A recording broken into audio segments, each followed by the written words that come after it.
అందరికీ నమస్కారం. Non veg pickles అంటే ఎలా చేయాలో ఏంటో అని కంగారు పడకుండా తక్కువ ఇంగ్రీడియంట్స్తో టేస్టీ అండ్ ఈజీగా బయట కొన్ని పని లేకుండా ఇంట్లోనే నీట్గా ప్రిపేర్ చేసుకోవచ్చు.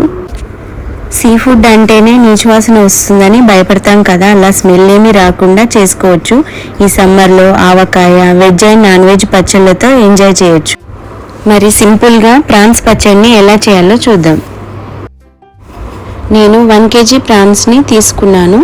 రొయ్యలకి పైన ఇలా నల్లగా నారలా ఉంటుంది కదా, దీన్ని తీసేసి సాల్ట్ అండ్ లెమన్తో వాష్ చేసుకొని పెట్టుకోవాలి.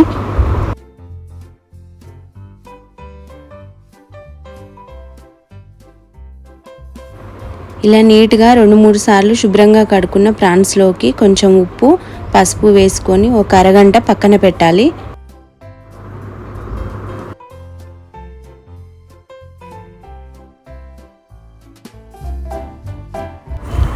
హాఫ్ అన్ అవర్ తర్వాత మందంగా ఉన్న కడాయిలో మ్యారినేషన్ చేసుకున్న ప్రాన్స్ని వేసుకొని కడాయికి అతుక్కోకుండా నెమ్మదిగా కలుపుతూ ఉడికించుకోవాలి. 5 నిమిషాలకు రొయ్యల్లో ఉన్న వాటర్ బయటకు వస్తుంది. ఆ వాటర్ అంతా ఎగిరిపోయేంత వరకు ఉడికించుకోవాలి. రొయ్యల్లో ఉన్న వాటర్తోనే ఇవి బాగా కుక్ అవుతాయి. ఇలా వాటర్ అంతా ఇంకిపోయాక ఇవి ఒక ప్లేట్లోకి తీసుకోవాలి. మళ్ళీ అదే కడాయిలోకి 300 ml వేరుశనగ నూనెను తీసుకున్నాను. పచ్చళ్ళకు నువ్వుల నూనె, పల్లి నూనె బాగుంటుంది. ఇందులో మనం ముందుగానే ఉడికించిన ప్రాన్స్ను నెమ్మదిగా వేసుకొని ఫ్రై చేసుకోవాలి. పల్లీల నూనె కాబట్టి పైకి నురగలాగా వస్తుంది. ఇలాగే స్లోగా కలుపుతూ పీసెస్ విరిగిపోకుండా ఫ్రై చేసుకోవాలి. రొయ్యలు ముందుగానే మనం ఉడికించాం కాబట్టి ఎక్కువసేపు ఫ్రై చేయకుండా 5 నిమిషాలు ఫ్రై చేసుకొని ఒక ప్లేట్లోకి తీసుకోవాలి. మరీ ఎక్కువగా ఫ్రై చేస్తే పీసెస్ చాలా గట్టిగా రబ్బరీలాగా సాగుతాయి.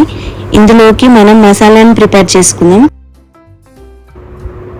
ఒక ప్యాన్లోకి 1 స్పూన్ మెంతులు, 2 స్పూన్ల ధనియాలు, 1 టేబుల్ స్పూన్ జీలకర్ర, దాల్చిన చెక్క, 3 యాలకులు, 4-5 లవంగాలను తీసుకొని ఫ్లేమ్ని సిమ్లోనే ఉంచి స్లోగా వేయించి పూర్తిగా చల్లారాక మెత్తగా పొడి చేసుకొని పక్కన పెట్టుకోవాలి.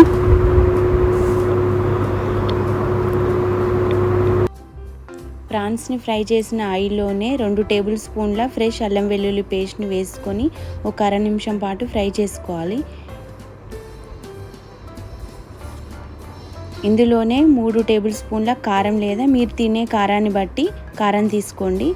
ప్రాన్స్ని మనం ముందుగానే ఉప్పేసి ఉడికించాం కాబట్టి చూసుకొని సాల్ట్ యాడ్ చేసుకోవాలి. నేను 1 టేబుల్ స్పూన్ ఉప్పును వేసుకున్నాను. గ్రైండ్ చేసిన మసాలా పొడిని కూడా వేసుకొని కొద్దిసేపు ఫ్రై చేసుకోవాలి. మనం ముందుగా ఫ్రై చేసి పక్కన పెట్టిన ప్రాన్స్ కూడా వేసి కలిపి స్టవ్ ఆఫ్ చేసుకోవాలి. ఈ పచ్చడి పూర్తిగా చల్లారిన తర్వాత 3 పెద్ద నిమ్మకాయల రసాన్ని వేసుకొని కలుపుకోవాలి. ఇప్పుడు ఈ పచ్చడిలో నూనె లేనట్టు అనిపిస్తుంది, కానీ ఒక రోజు తర్వాత నూనె బయటకు వస్తుంది. ఒకవేళ నూనె సరిపోలేదు అనిపిస్తే కొంచెం నూనెను వేడి చేసి వేసుకోవాలి. అలాగే ఉప్పు, కారం కూడా సరిపోకుంటే కలుపుకోవచ్చు. అంతేనండి, టేస్టీ రొయ్యల పచ్చడి రెడీ.